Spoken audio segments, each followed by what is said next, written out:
Ayan nga po, kita naman po natin kung ano po yung sitwasyon ngayon sa daet. Lampas, lieg na po yung baha.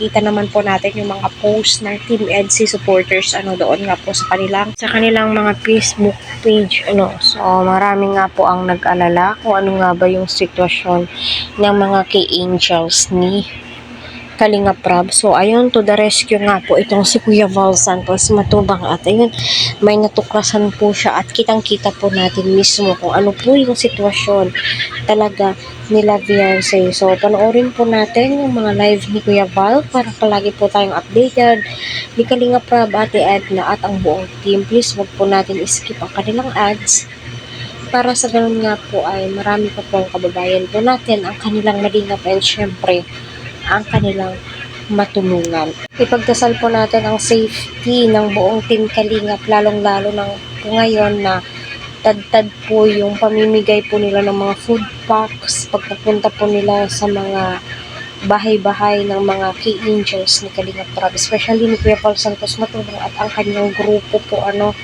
Pag-pray po natin na safe po sila kasi yun naman po talaga ang importante, kasi kung usapang baha, bagyo, napakalakas ng hangin, ay naku, wala po tayong laban dyan. Kaya pag-pray po natin silang lahat. So, ayun nga po, kita po natin na high tide nga po doon kila Beyonce, napakalakas ng hangin at ulan.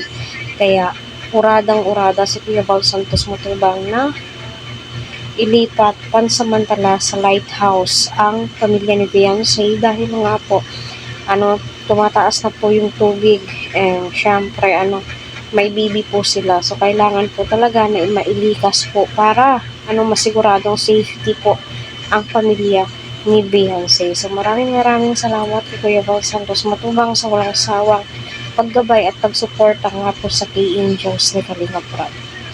So ayun na nga po, kitang-kita po natin kung ano po yung sitwasyon talaga nila Beyonce kapag umuulan, tumatagos po or tumutulong nga po ang kanilang bubong, diba?